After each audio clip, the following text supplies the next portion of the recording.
Thanks, Mark. Good morning, everyone. How's everyone doing? I am not a morning person, I have to admit. This is not normally my jam. I'm a space guy, so being up late at night is usually what I do. I was up late at night looking, or early in the morning, looking at the lunar eclipse. How many people saw the lunar eclipse? Clouds parted, it was beautiful. I went down to Kids Beach and watched it. But what is my jam is this. People gathered wanting to learn. Nobody forced you to come here. We're not going to test you about anything afterwards. But you came here because you were curious. And that's what Mark wants me to talk about. But normally, what I do in all the jobs that Mark talked about is I normally nerd out for a few minutes, and then I bring somebody else up that maybe has a PhD in curiosity, if there is such a thing. But I think I can talk about curiosity. It's something that has been with me my whole life. So for the next 20 minutes, I want to try to answer some questions about curiosity. First, I want to ask, what is it for you? I can answer what it is for me, so I'll tell some stories about that. I want to try to answer, can curiosity be cultivated?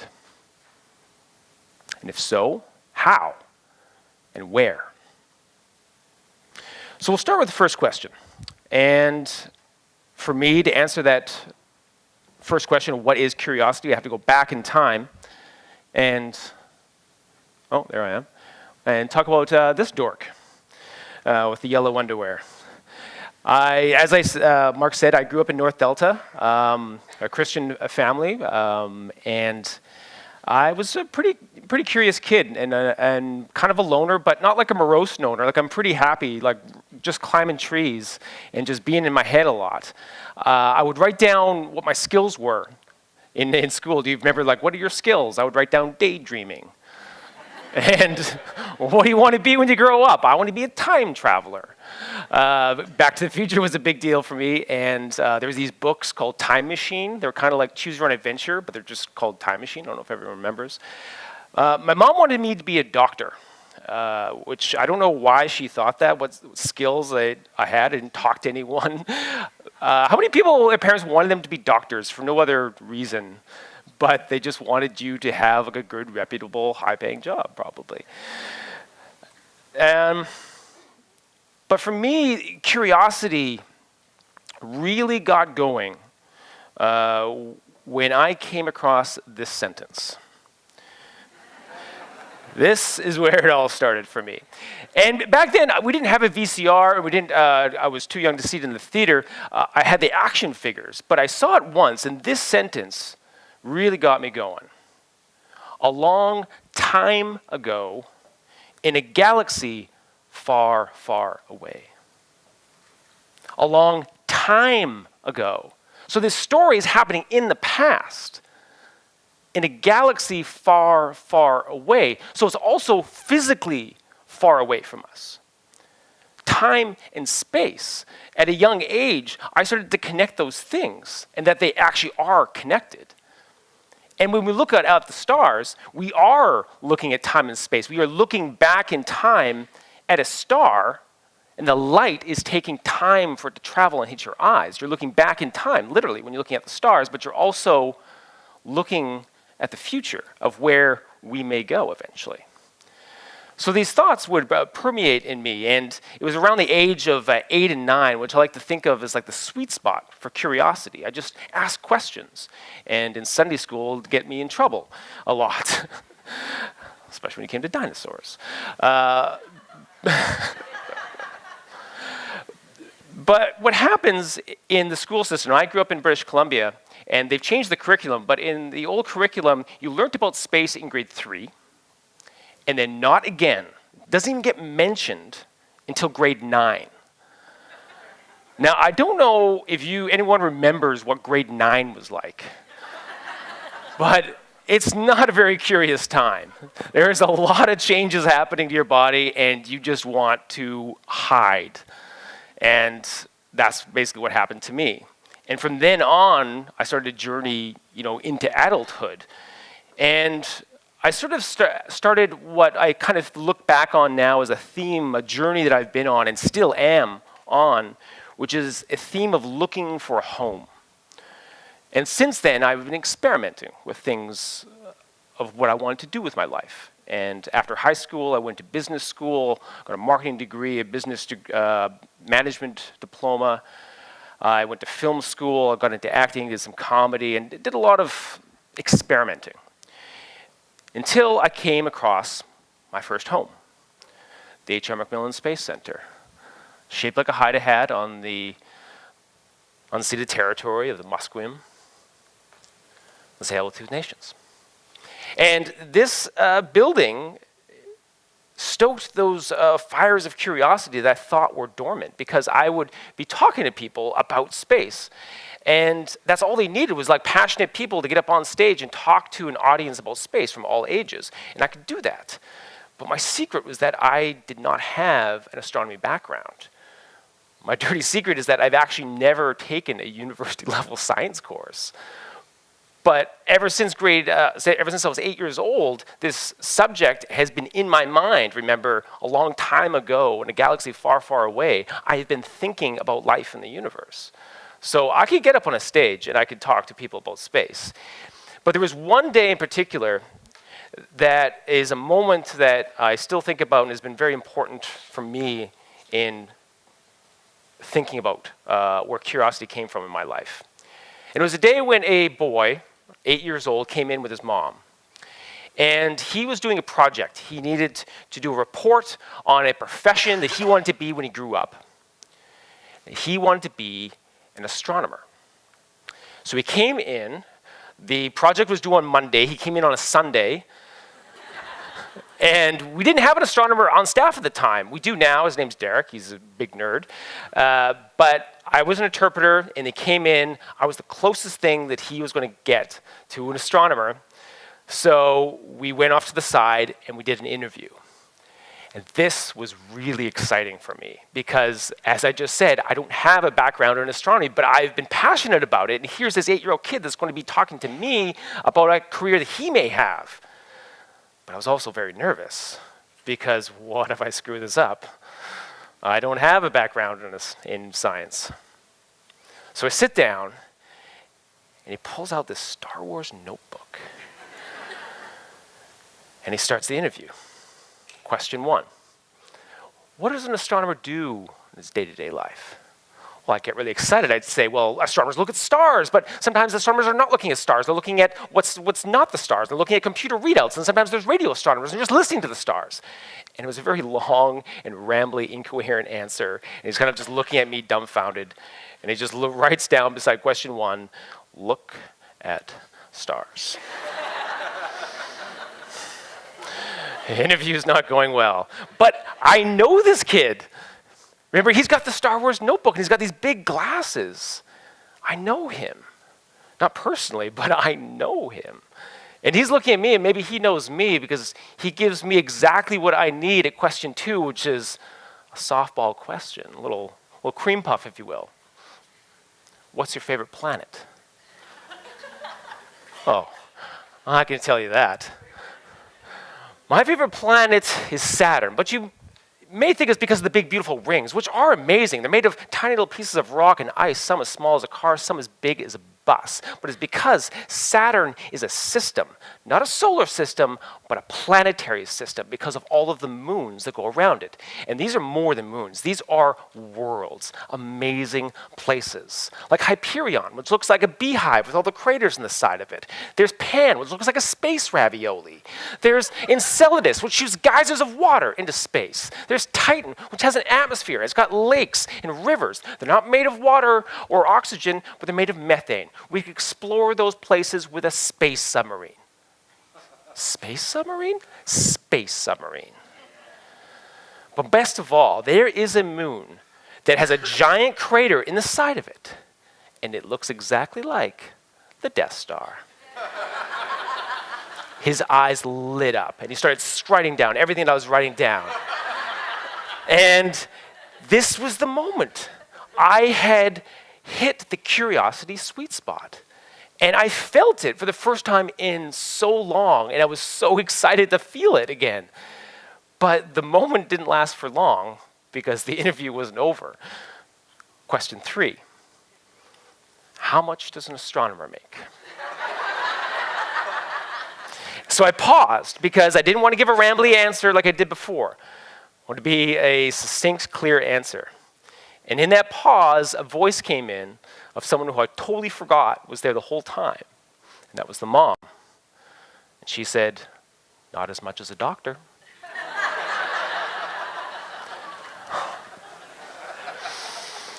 So, in thinking about this story, it sounds like the mom is the bad person here, but she's not. She really isn't. Because obviously it wasn't her first choice for her son to come and interview an astronomer as a profession that he's going to do in his life. But she must have saw that he was really passionate about it. And he's got the Star Wars notebook, and he's got all of the things that are in him, and he's excited about it. So here they were. And the thing about that sweet spot that I had found with him is, in my life and my career, that moment doesn't happen that often. And I wish it did. So the question that I asked, can curiosity be cultivated? I think it can. But it starts with love. If you're loving the things that you are doing, you will inherently become a more curious person because you will be asking more questions because you love it. And other people will become more curious about you. And this moment that happened forced me to look back on my life. What did I love? What did I want to be when I grew up? Well, I wanted to be a time traveler. So I did. I created a one-man show called Johnny Tomorrow. And he was a time traveler. And it was a story about a young boy that had the ability to travel through space and time. And eventually he ran away from home to join with his best friend, the Voyager Spacecraft. How many people have heard of the Voyager Spacecraft before? Awesome. I truly believe that it is the best mission that we have ever sent into space. It is an amazing mission. There's 2 of them, Voyager 1 and Voyager 2. They were the first to explore the outer gas giant planets, take close-up pictures of Jupiter, Saturn, Uranus, and Neptune, made amazing discoveries, things that we had no clue that we had an idea of what we could find there. But one of the coolest things that's on the Voyager spacecraft is something called the Golden Record. And on this record is basically a time capsule of humanity. It's got hello in every language. It's got sounds of industry. It's got sounds of animals. It's got music and pictures. It's the original Laserdisc. And this record is on this spacecraft that is traveling outside of our solar system and will keep going for billions of years until somebody may come across it and find it, and they will learn about us. And this is humanity at its most curious. This is humanity saying, this is who we are. We want to know if there's anyone else out there. Because if there is, we want to know about you too. And we want to tell you about us and where we are. And where are we? We're here. This is probably the worst, best space photograph of all time. You can't see it very well, but there's all these sunbeams coming across, and it's very faint. Even if you look this up on the internet, it doesn't get better than this, really. But the Voyager spacecraft, as it was leaving the solar system, turned the camera around and pointed it back. Wanted to see what it could find. What it found was this tiny little blue speck. That's us. On that tiny little blue speck is every single person that you know, everyone that you love, every human that has ever lived on that tiny speck. And if we are curious as a people, and if we want to be on this planet for a few more years, we need to be curious. We need to know what else is out there, because there is a lot out there. There is a lot of questions that we don't know. I don't know is the best place to start curiosity. And if we're doing that as a human race, we are putting our love into what we do, will be a better place. Now, at this show that I developed, Johnny Tomorrow, I took it on the road. I was at the Fringe Festival, I went out to Edmonton, and I was having a really rough time actually in Edmonton. As it turns out, in the heat of the Edmonton summer, people don't want to come into a elementary school gymnasium and listen to some guy talk about space stories. But I hustled, and I walked up and down in my spacesuit in the heat of Edmonton, and got heckled on White Avenue. And then I came across this sign on a post, and it said Nerd Night. And then it said that there was going to be lectures, and one of them was going to be on the Aurora Borealis. And I was like, what? I like all of those words. There is going to be beer. And I showed up at this tent, and there was hundreds of people drinking beer, listening to science lectures. And I wandered in, I forgot that I was still wearing my spacesuit, and everyone looked over at me, and they came up and started talking to me about my show. Like, oh, that sounds like an amazing show. And I'm like, what is going on here? I had found my people. So I went up to the organizer, and I was like, I need to do this in Vancouver. And he was like, well, there's a girl named Kaylee and her partner Brendan that are about to go to Vancouver and start a new chapter. So we did. And I found my next home. And it just happened to be at a former porn theater. The Fox Cabaret on Main Street. And what we do there is really not about me and Kaylee. It's about, and not even about the nerds that we bring up. It's about the people that come. It's about the people that are curious about learning and about meeting other people in the audience that are also wanting to learn. And slowly, the night becomes less about us and what we want to do, because the people that come to Nerd Night are eventually the speakers at Nerd Night. And when I ask the question, can curiosity be cultivated and where? Well, it's places like Nerd Night, and it's places like Creative Mornings, and Interesting Vancouver, and Public Salon, and Peshakucha. These places, they're like churches of curiosity. And I've met so many amazing nerds, and I haven't enough time to talk about them. I'll quickly tell you about Dr. Jamie Matthews. He's an astrophysicist at UBC, one of the biggest nerds. If you can see him speak, go do it. He gave a talk on the physical possibility of Godzilla at Nerd Night. It was amazing. Angela Fama asked an amazing question. What is love? She took photographs of people and asked that question. Go look up her work. Melanie Knight, back there, go talk to her. She is an ocean nerd, and she wants to make mini aquariums around the world. Dr. Jennifer Gardy, who is this great nerd, super smart. She works at the Center for Disease Control. She's going to be our next host, hopefully, of Nature of Things on CBC. If you can see her talk, go seek her out, because she is great. So, what is curiosity? Well, I told you what curiosity is for me, but like I said, I'm curious about what curiosity is for you. And for me, curiosity started from this place of just that one question. And if you're looking up, not down on your feet, asking questions, you inherently become curious. Just like Stephen Hawking says. Can curiosity be cultivated? I think it can. Starts with love. Starts with that place of thinking about, what am I doing with my life? What am I giving out to the world? And if you're curious about what you're doing in your life, then you will become curious about what other people are doing in their lives. And if you don't know what to do,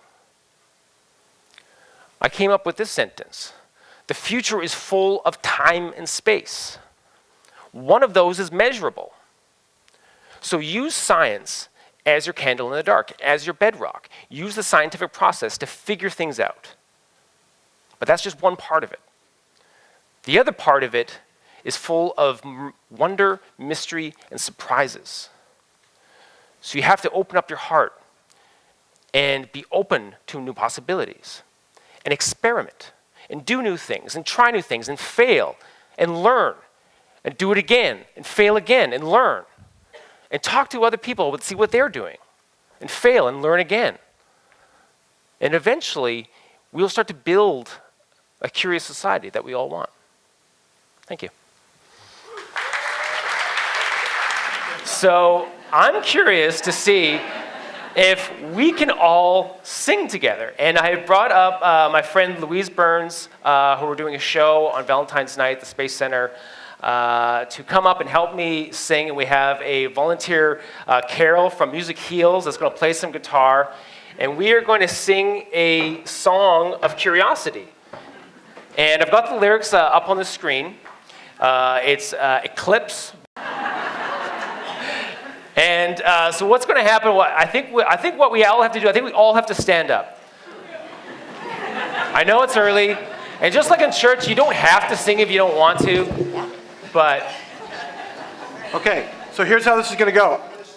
That's going to have the music. It's going to play for a few seconds so that Carol can just catch the tune, and then the sound guy is going to turn that off because we don't want YouTube freaking out that we're using Pink Floyd music without their permission. Right? Is there another mic for Louise? Right here. This is Louise. You guys can stand. Oh, I thought there was another handout. There was somewhere. I don't know where it went. It was there. Okay. No, there was another one. But Okay. All right, here we go. Okay, ready?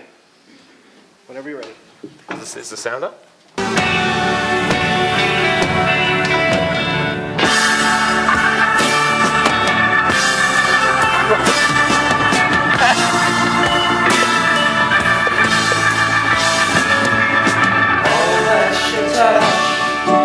All that you see, all that you taste, all that you feel, and all that you love, and all that you hate, and all you distrust, all that you say, and all that you give, and all that you deal, and all that you buy, make, borrow, or steal. And all you create, and all you destroy, and all that you do, and all that you say, and all that you eat, and everyone you meet, and all that you slight, and everyone you fight, and all that is now, and all that is gone, and all that's to come, and everything under the sun is in tune, and the sun is eclipsed by the moon. Thank you, everyone. This is your chance to ask an uber nerdy questions. Or not. Whatever you want. Who would like to kick us off? Over in the corner there. I saw Tien's hand first, and then you can pass right behind you when you're done. Hi, Michael. My name is Tien Neo Imas. Hey, Tien. I am. Thank you. That was awesome. Thank you. I am, I think, a nerd inside as a space nerd as well. So, what do you think now that supposedly in the mainstream media, we're finally starting to acknowledge existence of extraterrestrials? You have any opinions about that? Lots of opinions. Yeah. Because I really want them to exist. Yeah. Yeah. I've been dreaming about them, since I was a kid. And like I said with the last thing, time and space and using science as your bedrock, you use the scientific process to figure things out. And somebody actually just came up to me in the break, and they were asking me about if I had seen anything strange up in the sky, which I think is very similar to your question.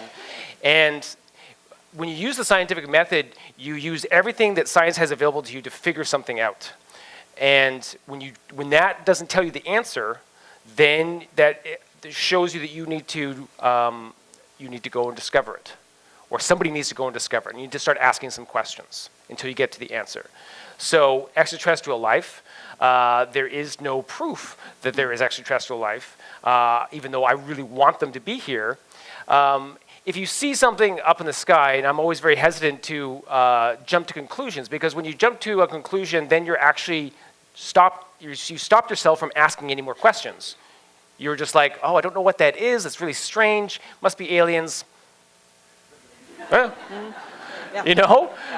But the answer may actually be more interesting if you go and try and discover it. So at the moment, there is no definitive proof of extraterrestrial life, but there's a lot of people looking for it. And there's a lot of really amazing projects that are happening right now in that search for extraterrestrial life, looking for exoplanets or finding Earth 2.0, which is a very Earth-centric thing to say, because we think of life as being something that is carbon-based and it needs oxygen to breathe. But like on Titan, like I said, that's a place that could have life teeming in it.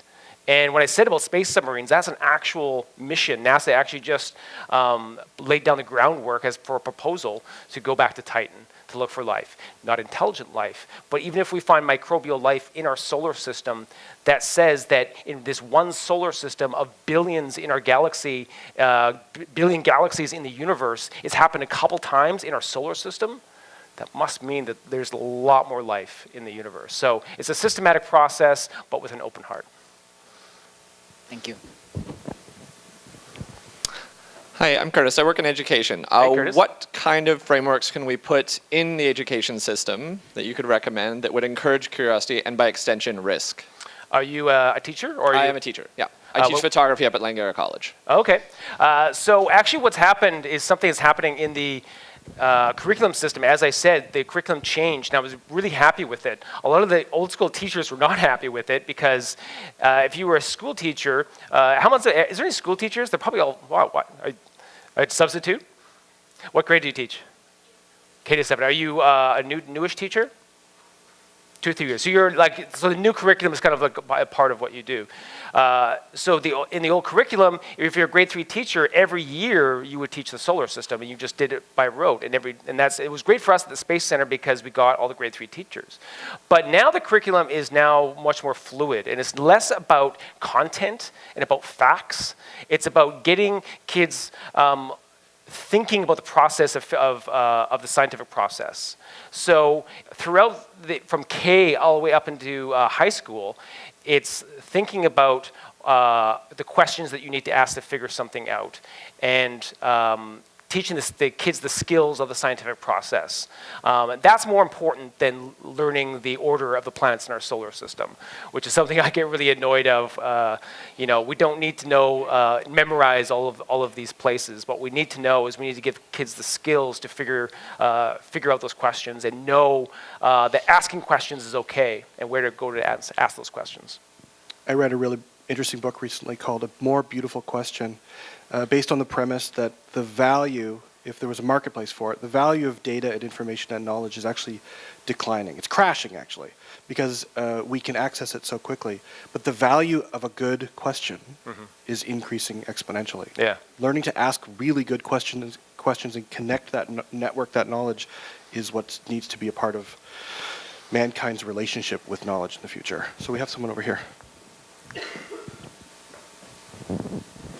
I'm Sasha. Hey, Sasha. Do you think that the framework and paradigm of the scientific method has ever actually been an impediment to discovery? And what I mean by that, I was actually reading just yesterday, I think, about how Einstein's theory of relativity, or one of his, I really hope that was one of Einstein's theories.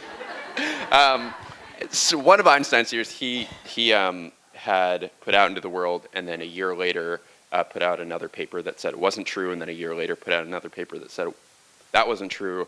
And the whole point was, don't be so sure that you're not wrong and that the framework you're thinking of isn't wrong. So, yeah. Do you have any thoughts on that? Well, like I said, the scientific method is your bedrock. It's the place that you start. And science is not, a series of facts. And I get really annoyed when people think of scientists and what we're trying to do with the work that I do with SciCats is bridging that gap. And scientists are people that are curious, and science is a process of learning. It's a way of understanding the world. And once you get past sort of like the the sort of like your bedrock there, then you need to be open and curious about things. Einstein and many other people that have made great discoveries, it's usually not, it doesn't happen in that systematic process. It happens when you screw up. It happens when you go, oh shit, what? Like that's not right. What is that? That's where the discoveries are being made, in the process of screwing up. And what you're talking about with Einstein and his theories, he thought he was totally wrong, and he was scared, and he retracted, and then years later was proven right when we discovered gravitational waves. He was right, but at the time, he retracted his statement, and he wasn't open to it. He got a lot of flack because he put out that paper of the interconnection of space and time and general relativity and special relativity. Those are all new concepts, and they were scary for people. And what happens in science when we make new discoveries and people start to learn about them for the first time, they get scared too. So as science educators, we need to know how to talk about these things and communicate these new ideas so that we can all learn together about what's happening around us. Hi, I'm Suzanne. Hi, Suzanne. So my question for you is, as you were developing your career in Curiosity, did you ever struggle with owning your authority in the rooms you were entering, not having done a traditional trajectory into getting here? Do you still struggle with that? And then how did you overcome it? Like I said, I've never taken an formal astronomy course. I went to business school, I went to marketing, went to film school. Last year, I was invited to guest lecture at UBC for a 100 level course in earth science. And I walked in those doors. I'd never even been inside the UBC campus. I felt like a total imposter. Why? Because I was scared. Because I was scared that people would think that I didn't know what I was talking about. And part of what I need to keep telling myself is to experiment and to try new things and to push myself into uncomfortable areas. Because when you do that, you'll make those new discoveries of curiosity. You can't do that if you're in your little safe zone. So that feeling, I don't know if it ever go away. I'll probably always feel like that. And I think that imposter syndrome is just something that is part of us, but it's also a motivator. And it helps me get up on stage, at an hour that I'm not comfortable in, but it's great. And when you ask when you push yourself, you make new discoveries about yourself. And so I don't think it's necessarily a bad thing to have that feeling of not belonging. Like I saw on the sheets, they printed off one of my quotes. You get to a point in your life when you realize that you're different from everyone. You just embrace it. And once you embrace it, you can make so many new discoveries about yourself. Here. Yep. Hi, thank you for your talk. My name's Bob.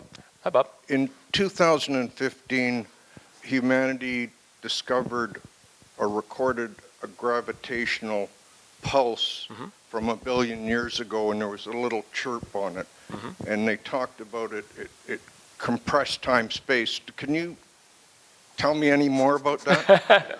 Yeah, it's an amazing project called the LIGO project, and this thing is basically mirrors and lasers.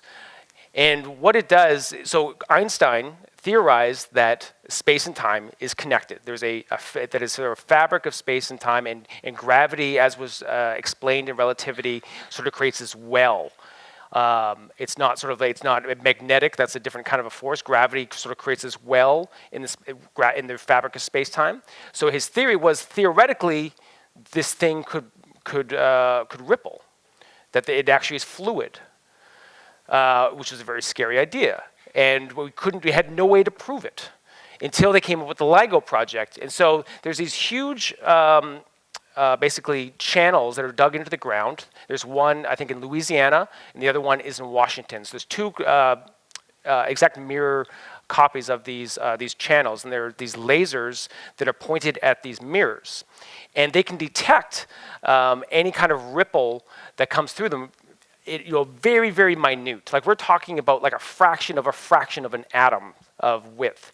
And there's 2 of them, so that if there is an anomaly, say like there's like an earthquake in one part of the country or a big truck rolls by, they have the other one to detect, and they look in the detectors, and when there's a blip, they know that there was possibly an event that happened, the gravitational ripple that went through from Washington over to Louisiana.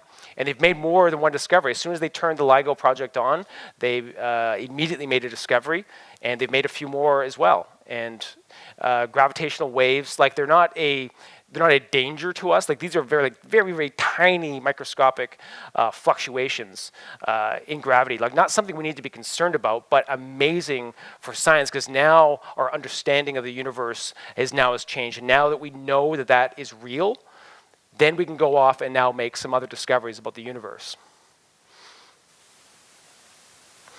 Michael, that was fucking awesome.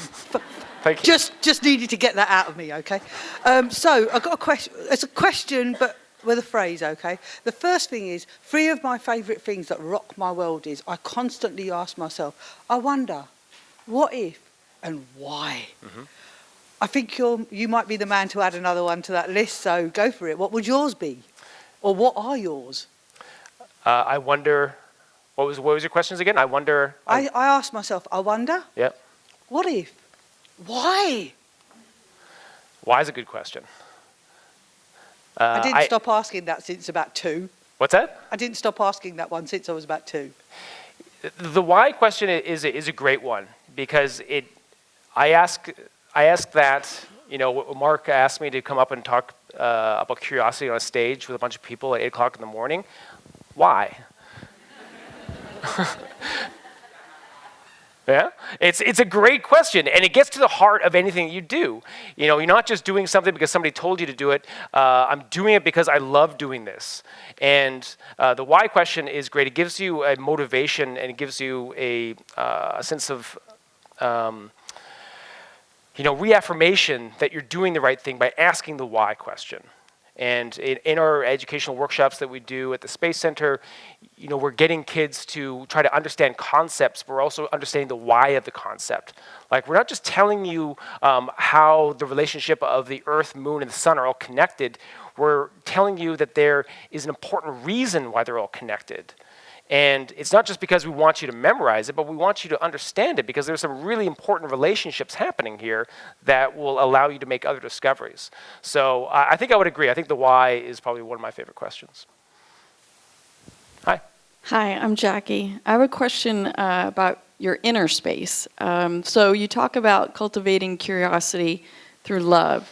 So if I were to take a telescope and look into your heart, what would I see?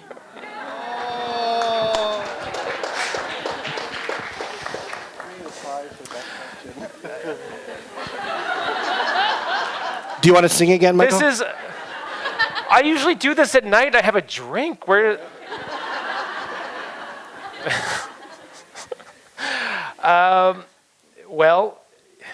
you're gonna find a lot of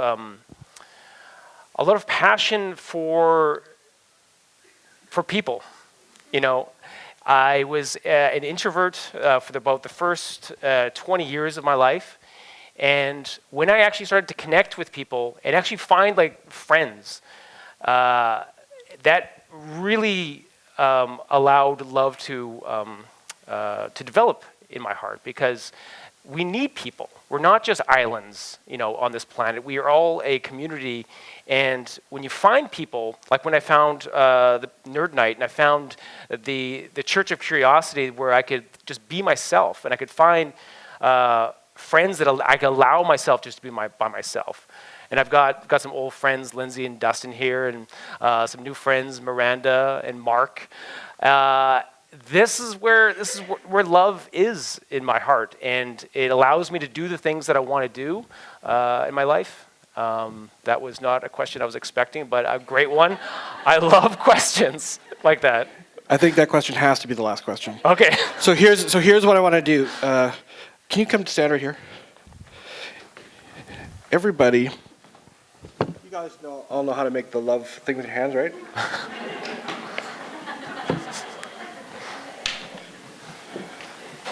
Put that on screen. You look at me. Am I looking at you? You look at me. Where am I supposed to be looking? Me. Am I doing this too? Awesome. You want to flip straight on? Yeah, that'll be good. Yeah. Do it again. Love everybody. Brilliant. Okay. Michael Unger.